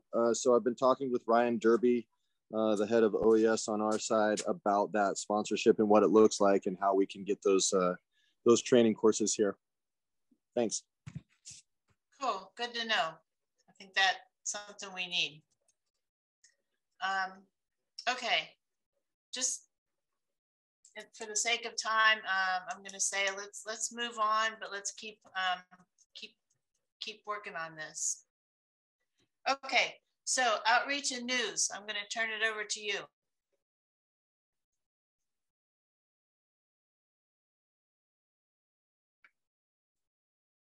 Amelia, you want to go ahead with Wildfire Awareness Day?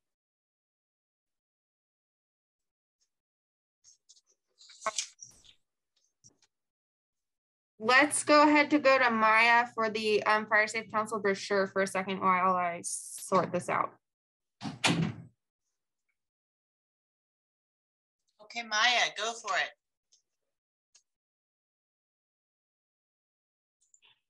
Okay, 1 second. I'm gonna share my screen.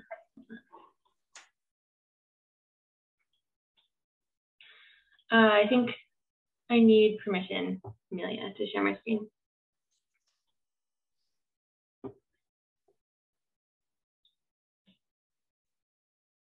Go ahead.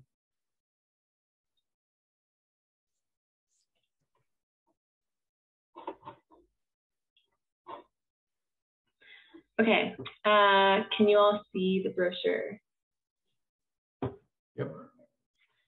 Okay, this brochure for the Trinity County Fire Safe Council, it was sent out in the Fire Safe Council email on January 1st. So this is kind of the final chance for, I guess, first, that they already had information for the meetings and contact info.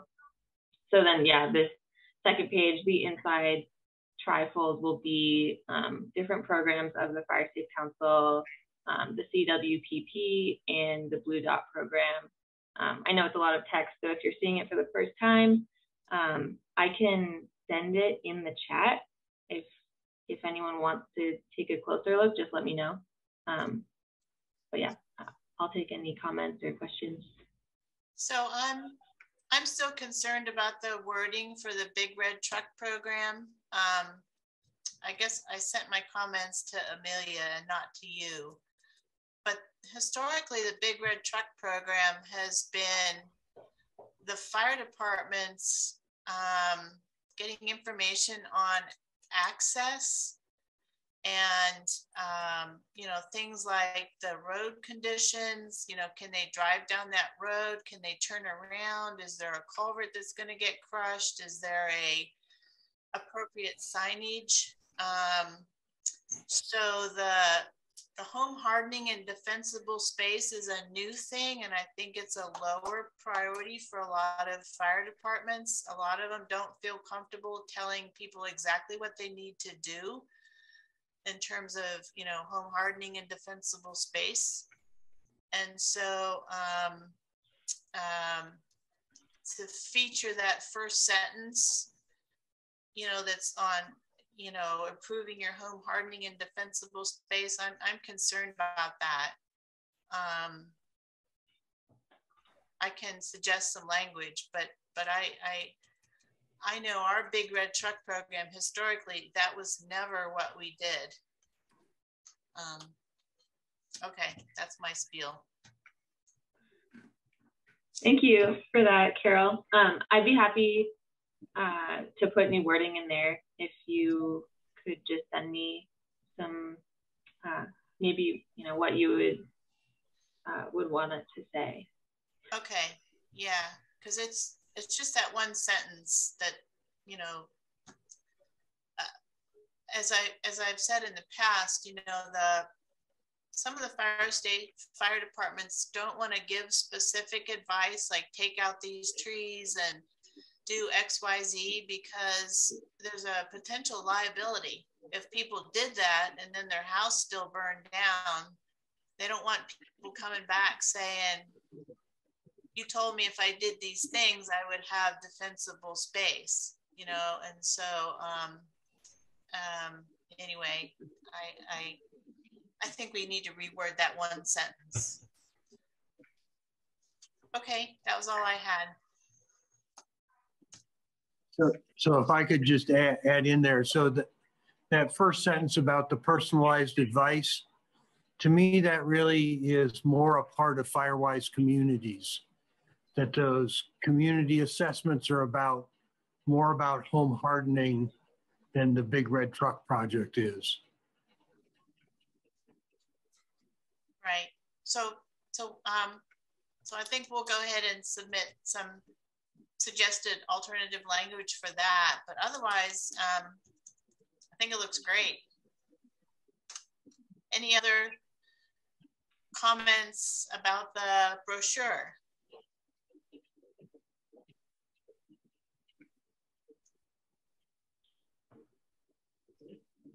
Nope. I really appreciate that feedback. Thank you. That's exactly what you're looking for. Thanks, Maya. Okay, so what next, Amelia? Are you going to do the wildfire awareness? Yes, sorry about that. I was cleaning up the Zoom and getting our uninvited guests kicked out. Thank you for that time. So we have Wildfire Awareness Day, Preparedness Day is what it should be. So it's Wildfire Preparedness Day. Fair is scheduled for May 7th at the Highlands Arts Meadow. So that's the first Saturday in May. We may also have it on the same day as Frontier Days. They didn't have it on the calendar. So we'll see what happens with that. But it is National Wildfire Preparedness Day through the Firewise networking and programming. So we have the Highland Arts Center Meadow reserved for that, and looking forward to have every agency that would like to have a booth present at that event there and available to talk about their services and talk about burn permits and everything under the sun associated with wildfire. And so I have a resolution prepared or a proclamation prepared to go to the Board of Supervisors, which would designate May as Wildfire Awareness Month and May 7th as Wildfire Preparedness Day for Trinity County. And I'm looking for approval from the Fire Safe Council to send that letter to the Board of Supervisors. Okay, any questions, comments? Sounds like a great thing to me. Okay, so unless I hear objection or concern, I think we go ahead and send that to the Board of Supervisors and ask them for that resolution / proclamation. Good work, Amelia, thanks. Okay, so I think we have already taken up grant opportunities. So the next thing is discussions. We have 6. Did we want to discuss? So in outreach and news was the fire risk reduction communities list.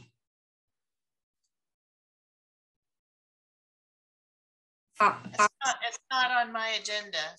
So is there another agenda? It was on the most recent agenda. There were 2 different editions. It was sent out on the 21st. Do you have the agenda from the 21st? I have the most recent one. Okay, so why don't you go ahead and present that? Okay, so the fire risk reduction communities list is a list that the California Board of Forestry is putting together. It's essentially a list to prioritize governmental agencies in funding applications. And so the RCD and the Watershed Center are not eligible. So it's not actually a community, it's a government entity essentially that applies to be on this list. So special districts that receive a tax base are eligible, and local governments. So because the RCD doesn't receive any tax funding, we are ineligible, but the county and other tax-based community service districts would be eligible to be put on this list to essentially give them points and prioritize them if they want to apply for their own CAL FIRE funding. So it just, it depends on how relevant people think it will be for their organization as to if they want to be on the list or not. But it's solely for the applicant. So if the RCD and the county are being compared 1-to-1 on a grant, then the county doesn't get their extra points for being on the list because the RCD can't qualify. But if Trinity County goes against Shasta County and Shasta County is on the list and Trinity County is not, then Shasta County will get the priority in funding because they're on this pre-approved list. And so my suggestion is that we write a letter to the Board of Supervisors to encourage them to look into this fire risk reduction communities list and apply if they find it essential to meet their future goals. But it's not going to hinder the RCD or the Watershed Center in any of our current applications for funding. It's only going to help in funding that's only eligible to the county, or if the county decides to start going after their own CAL FIRE grants. So when is this due? I believe it's due April 1st. April Fool's Day.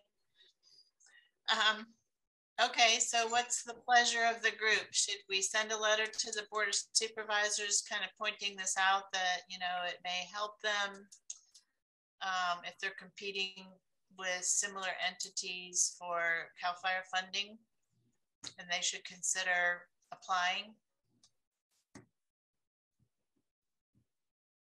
Okay, I think we should do that. Can't hurt. Pat, you're muted.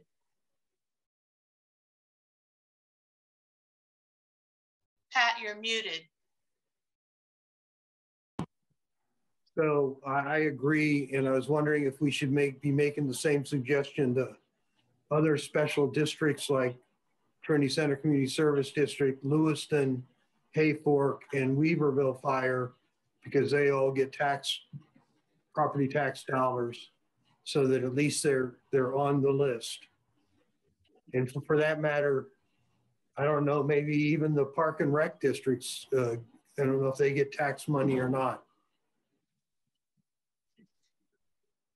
We could do a press release in the Trinity Journal. I don't know that I have contacts for all of the tax-based special districts in the county, but that's one way to ensure that we're trying to cover everyone. So do that and still send letters. Does that sound like a good plan? Yeah, and I'm thinking maybe we should let LAFCO, the Local Area Formation Commission, know, because they would know who gets property tax money, and they could get the word out also. So okay. if you put something together, I'm on LAFCO as a special district representative, and I'll get it to them. Thank you, Pat. Yeah. Yeah, just because not so much CAL FIRE, but in the past, Cal OES has had special pockets of money for special districts for emergency funding. So, you know, I could see that CAL FIRE potentially would have the same little pockets of money for special districts. So, you know, when only special districts could apply, it'd be nice to know that we're all going to get extra points or be more competitive. So, okay, I think we'll move forward with that. Thank you. Okay, so now are we doing discussions? Yeah, okay, thanks. All right. So air quality. So we did send the letter. So at the last meeting, we discussed the concern about potential limitations on the number of burn days and trying to get prescribed burns done. The group, Amelia sent out a draft letter to the group. We didn't get any comments back, so we did send that. And now I think, you know, there's some interest in a follow-up discussion. So I don't know if Deborah or Amelia, if you guys want to go ahead and take the lead on that. I don't know if I should go first or, okay. Thank you for the letter. It was a good letter. We took a look at it, and I don't know if it's misinformation or information's not getting around to everyone. That's what I suspect, but there is no hard and fast rule as far as we won't approve anything. You know, it's limited to 5 acres. There's some flexibility built into the system that I've been using, and this recent, well, actually, we're still going through the latest round of nice conditions for burning, but poor dispersion for air quality, and it's similar to what happened in November. And basically, I take the weather, I get on at a 1300 call, and I talk to people. People call me up and say, oh, we want to do this. They have a prescription on their smoke management plan. So they're supposed to look at that plan and know what the conditions are. And it also says on there that if supporting information is provided, the district can approve anything outside the prescription or that meets the conditions for good dispersion. So I'm pretty flexible. I usually give a test pile if conditions are iffy, and then it allows the person on site to see whether or not conditions are conducive to burn. I really do my best to get the approvals out there, and we're kind of putting together parameters as far as how much smoke is too much. There's really nothing that says this is the line, no going over it. We've kind of settled on an AQI of unhealthy for 6 hours. The recent stable conditions have kind of affected how many acres I give. I rely on input from the people at the site and the people that are doing the burn. If things go well, there's no impacts, they could always request more acreage. I just want to let the group here know that there is no magic number. I won't give more than this out per day or per time. I try to call it an air shed. So say Weaverville is what I would consider an air shed. And if I'm giving 30, 40 acres in town by the Forest Service or whoever, I tend not to give additional acreage unless we've got really good conditions. So I don't really deny people as much. I think I've denied no more than 3 times since I've been doing it in 10 years. So I think it's more along the lines of the people that are doing the burning on site, if they could be more interactive and know to call me if conditions are good and they want more acreage.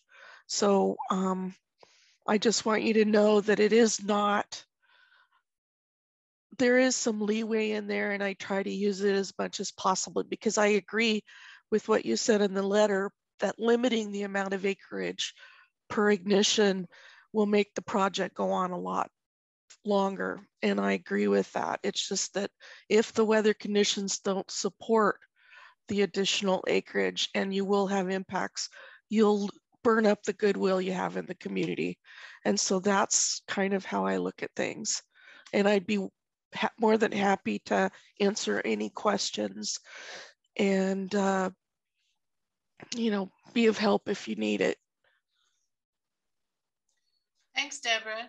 I appreciate that. So we had this concern brought up by the people who are doing the prescribed burns. So Dylan and Chris, do you want to kind of say where you've had issues or questions or concerns, kind of have a dialogue on how we can, you know, accomplish the projects we need to accomplish? Yeah, I mean, I'll speak to it just at least a little bit, and it definitely hasn't as directly affected me, because we're typically not really a lead person on some of these burns. And I think, you know, we appreciate all that you do, and it's super important. And I think it's more, some of it's on us, I think, to better educate the public to be able to tolerate more smoke, because there's just, I think the scale of projects that we need to accomplish is just, you know, even if the conditions are bad for air quality, like I would, you know, personally prefer to just move forward, because if that prevents a horrible summer of months of smoke by having, you know, bad poor air quality in the winter, or an ideal burn condition. But you know, I understand there's lots of complexity, and you know, I don't envy your position, Deborah, having to deal with any of that. But it's just we've seen the local wildfires. We've seen what's happened. You know, I think, you know, over 20% of the county literally burned down in the last 2 years. And if we can protect communities by burning when the air quality isn't ideal, then it's something. But it's, you know, it's a bigger problem, and it's not like it's all just your problem. It's up to us to help educate the public. But yeah, so I guess that's all I really had to say. It's a more indirect, and because I'm not really writing burn plans. Well, what I would say on that is I totally agree with you. That's where it's heading, and where we're going to need to get out front of it is the messaging ahead of time. And the district, since no air district in California has a standard that says you can let a burn go as long as it stays below whatever for a 6-hour average. So we've been experimenting in other places where I've had a monitor out year after year. I've left one over from Wildfire in a community that does training exchange. And we're kind of experimenting to see how it goes. But, you know, with a monitor in the community was saying, okay, 6 hours of unhealthy AQI. So we want to stay under that unhealthy. And also, because we have a permanent monitor in Weaverville, we have to account for anything that exceeds. So you don't want us to exceed anywhere, because that's even tighter restrictions. So we're doing this to try to experiment and find a comfortable medium where we can get more out there without triggering requirements and exceedances. So I'm willing to entertain any suggestions as far as, you know, what the community will hold. Right now, all we have is the AQI and the monitor over there. So we're doing the best we can, and I hope we establish a bright line so we can increase the scale in the future. That's where it's going, because we have to do something with the wildfire hazards. So Deborah, if we succeed in convincing communities that it's okay to have a poorer quality air for a certain period of time in order to get these burns done. What I'm hearing you say is you have that flexibility to allow that. I mean, if, you know, with certain criteria, okay, people need to stay indoors or whatever, but I mean, you can reflect what the community wants to do to a certain extent. Well, there is no standard right now in the state of California. There is nothing that says you can smoke out a community just so long as it doesn't go over this level. Right now, we have a permanent monitor in Weaverville, and when that goes over an exceedance, we have to submit data to get that excused, because we don't want to exceed the standard, because then we have to enact stricter regulations on burning. And so we're trying to find the happy medium. And I only see burning, prescribed burning, getting bigger. And so there will be changes in the future. And because I've had the monitor out in a community for several years, we're kind of arriving and trying to see how it works with a 6-hour average, because the AQI is on a 24-hour average, and that doesn't work very well when you're, you know, out in the community burning. So we are looking at a 6-hour average over 6 hours, staying below unhealthy levels. But it isn't a done deal yet. That's what we're working on. I work a lot with the Forest Service in the basin there, and I do a lot of test burns. And so they can judge, the person on site can judge how much smoke they're putting in the basin. And then if it goes over, then I deal with the monitoring tech here. But, you know, it's not an exact science yet. Nobody has said, to me anyway, or to other air districts, you can only allow this much. So I think it's one of the areas we're going to have to collaborative all together, figure out what works for the communities and have input with folks. And the better we start communicating with the public in an area, the better off we're going to be. Hey, Maya and I and Dylan will loop in Zach too, but we'll connect with you offline, and we'll do a whole social media campaign for a month, and we'll also do a brochure to help with all of this. Mm-hmm. Yeah, I don't know if Dylan has anything specific, because I have dealt with him before on smoke management plans. And so I just want to, you know, there was kind of I took from this that there was an impression that there was a hard line, and common sense means that you can't have a hard line. You've got to have some give and take. And that's where the person on the site really comes in handy, because you're there, I'm not. So feedback, and I'm always willing to do a test pile or a test burn, you know. So I hope you communicate with me if you feel that what I'm doing is too strict. And if you give me backup to give you more, I will. I trust you. You know what you're doing. You put fire on the ground. I don't. I just deal with the other side. Okay, so Dylan, you had any particular concerns, comments, questions? Well, just for the group, you know, Deborah has a tough job, and when we're putting smoke in the air, she's going to be the one that gets called and gets complaints, and I think we're very aware of that as implementators.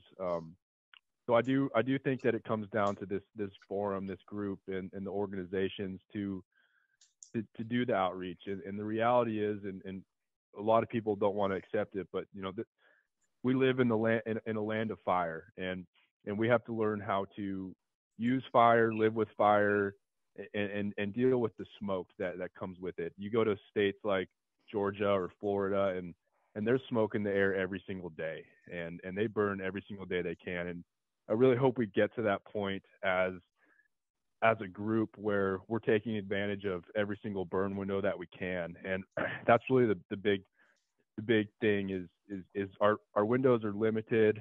And if you develop that relationship with Deb and you're honest with her and you're doing the right steps, I have, generally had a really good, interactions and trust built.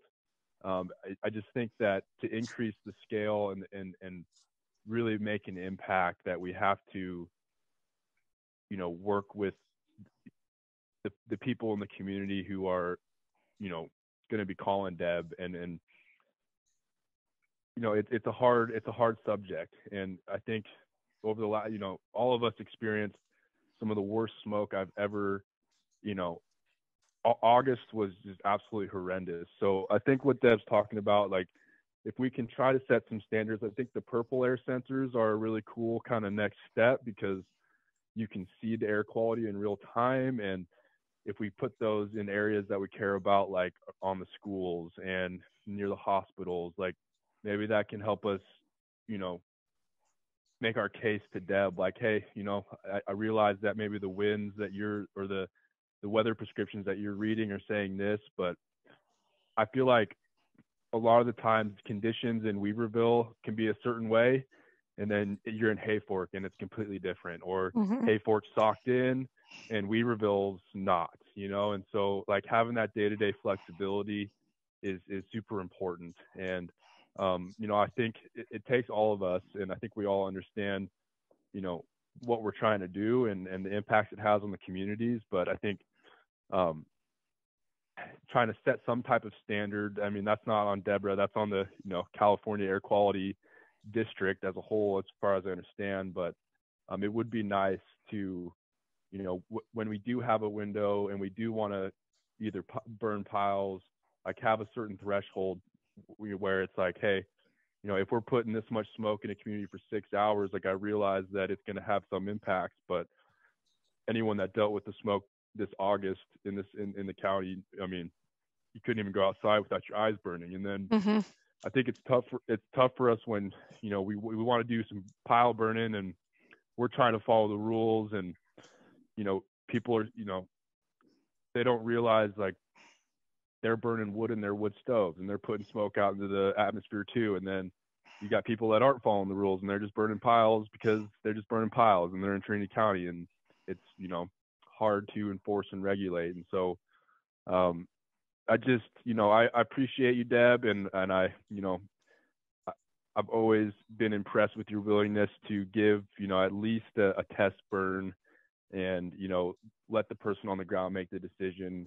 And I think doing that into the future is going to be important, and trying to set some thresholds for acceptable impacts, because it's going to happen either way. And if we want to have a difference, we're going to have to deal with some smoke in the air, and people are going to have to try to accept it. So yeah, social media campaigns, Amelia, I talk about it all the time, but it always seems like it's the same players, like some people, you're just not going to change their mind, and they're really against it. And so it's difficult, and something that we're always going to have to battle as land managers. So I guess that's my what I have to contribute to the conversation. And I hope that we can burn more and get more support into the future, because it's important. Yeah. Thanks. Oh, sorry. That just brings up a good point. Two things I wanted to, we're doing an outreach campaign, and your community is one we'd like to get on board. We won't direct your message. We want it to be your message as far as prescribed burning. And we will pay for it. Your message, we don't want you coming on and bashing us and telling everybody how stinky we are, but you can put your message. We're not going to tell you what to say. And you could put it out there. It would be in spots that rotate for a certain period of time, and we would pay for that. I would like to find out who we need to talk to about getting that going, because we're getting people into the rotation. We've got Six Rivers National Forest. We've got the Cultural Fire Management Council up. We've got the PBA over here we're working on, and MCWIC over in Orleans. So I'd like to get someone from this group to work with us to get a message out from your group. And it plays out over radio stations. And so if someone could give me, you know, hit me up on email or give me a call, I'd like to hook you up so you can get your message out, because it's a good message. It's something you need your community to know. The other thing I wanted to tell you is things are going to be changing. Right now, we have the rules we have that says if you have an exceedance, if you can't document it, you can't explain it, that kind of thing, we are limited. We have to develop a program to reduce it, that pollutant. So until those things change, I'm balancing that because we don't want more regulation. Where that comes in is regulating the use of wood stoves. Most people, that's your only source of heat. So there's a lot of stuff that goes into it, and there's a lot of change out there, and there will be change. Hopefully in my work life here, I'll see it, but I'm preparing for it and I'm doing the best I can. But yeah, hit us up. I'd like to get you in the rotation to get your message out. And if I can help in any way, please let me know. Okay, thanks a lot, Deb. I really Thank you. appreciate what we do. We really appreciate all your participation and understanding and just kind of working with everybody. You know, that's a rare thing, and we appreciate it. So Amelia would be the person to contact as far as getting any kind of media message out. Through, you know, I don't know, radio stations here aren't any in Trinity County really, but there are other options for getting that word out. Maybe you guys could come over to our Wildfire Preparedness Day and have a booth even or something like that.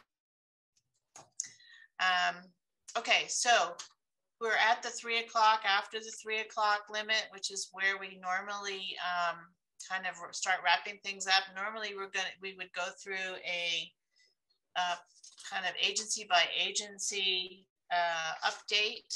So I'm just going to ask if anyone has any significant project updates that we need to know about this month, or are there things that we can just talk about next month? So any significant project updates, let me know. Let us know. Anybody, go for it, you guys.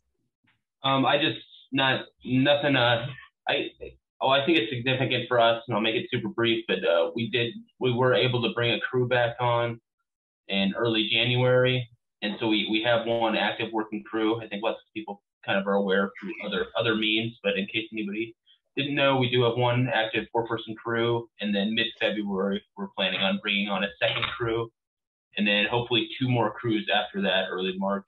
So we'll see if we can find the hiring pool is kind of shallow in Trinity County, but we'll see what we can do, and that's our goal. So next month, 1 crew on now. Okay, thanks, Chris.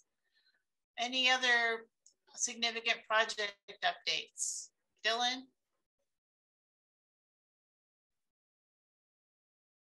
Nothing significant from me. I'll update next month. Okay, I'm gonna call Xander. I would like to get some more details on the Bowerman Bridge Cooperative Fuel Break Project. You know, he sent me the maps, and there are still questions that the fire department has as far as some of our access roads and stuff. So I think I'll just work with him directly. Kristen. Yeah, since I hung on to the bitter end, I thought I better have something good to say. So yeah, I'll try to keep it quick. So you probably have heard that the Forest Service as a whole is receiving more significant funding based on the infrastructure bill, looking at in the neighborhood of over $5 billion over the next 5 years. Some of that is already translating down to us in terms of additional hiring. And so the 6 Rivers has about 10 positions across the forest that we'll be hiring. And for the Mad River District in particular, I am going to be getting a natural resources specialist and also a fuel specialist of some sort. We haven't decided where that that PD is going to look, if it's going to be more fire or if it's going to be more of a fuels person. So anyway, that's some good news along those lines. And we're also being successful with hiring some interns and additional folks. So looking forward to having that staff. I guess the sort of what bad news is, and I see Erin's on here, not to steal her thunder, but you guys have probably heard that Trinity County was not successful in our Joint Chiefs proposal funding for this go around. So, you know, we've been very fortunate the past couple times to be successful in that. Not this time so much. Big Flat on the Del Norte County, sorry, you guys.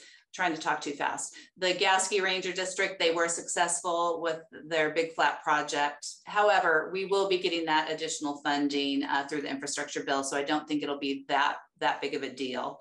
And then the August complex restoration EA that my district has been working on, we've had a few little hiccups along the way with some of the regulatory agencies, but I think we've worked those out, and I'm looking to have a draft EA out for comment period probably sometime towards the end of February. So we're looking to be able to have a signed decision at, you know, end of June, kind of probably get pushed into July, and then have implementation as soon as we can. There's about 4 timber sales that are going to come out of that, which is basically our site prep for reforestation.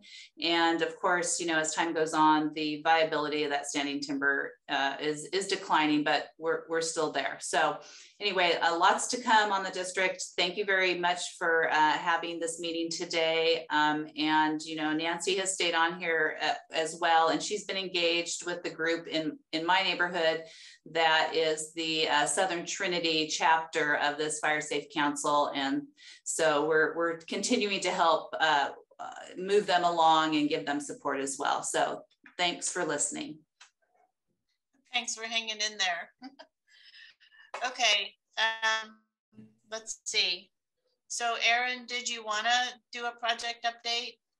Yeah, I can make it brief. So the biggest items to note down for everyone's calendar is if they know of any private landowners or lessees, they don't necessarily have to own the land in order to be eligible for NRCS programs. Although we accept applications on a year-round basis, if anyone would like to be considered for fiscal year 2022 funding, our next sign-up deadline is on April 1st, and that is for EQIP, as well as our Conservation Stewardship Program, CSP. And so what I can do is I can forward you the comprehensive NRCS report, Amelia, so you can add it to the minutes for everyone to review. And yes, just to add to what Kristen had just reported. So even though we did not get accepted for the FY22 Joint Chiefs proposal, hopefully what that means is we can just work on receiving feedback from national headquarters to see, and maybe it was a funding issue, maybe it was, maybe they're looking for a specific objective. Our proposal was heavily geared towards post-wildfire recovery restoration, as opposed to the last 2 cycles we had. It was more geared towards preventive hazardous fuels reduction related projects. So that very well could have been the case. So what I propose to do is just to take what we have in place and strengthen our existing proposal so that we can submit it for FY23 funding, as long as all of the organizations and interested parties are of course still have the same objective and project scope. And I did previously mention it before, the biggest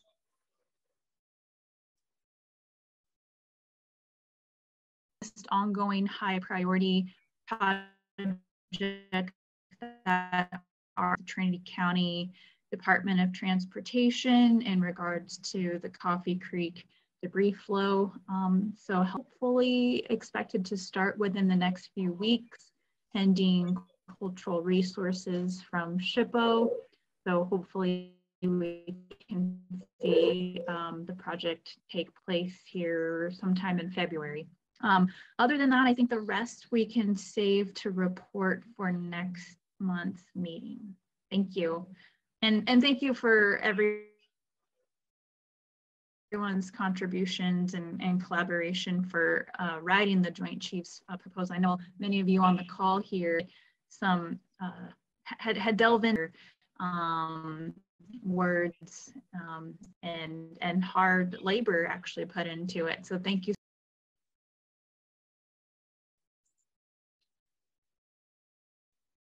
Okay, thanks, Erin. So any other significant project updates? Okay, Amelia, do you have anything else for the good of the group? Not at this time, thank you. Okay, so Amelia is going to keep sending out the minutes, the bi-monthly newsletter. Keep an eye on that, and we will see you next month, the fourth Thursday of the month at 1 o'clock, and we will try to keep sticking to our 3 o'clock time frame. So thanks very much. We'll see you next month. Thank you all. Have a good day. Thank you. Everyone.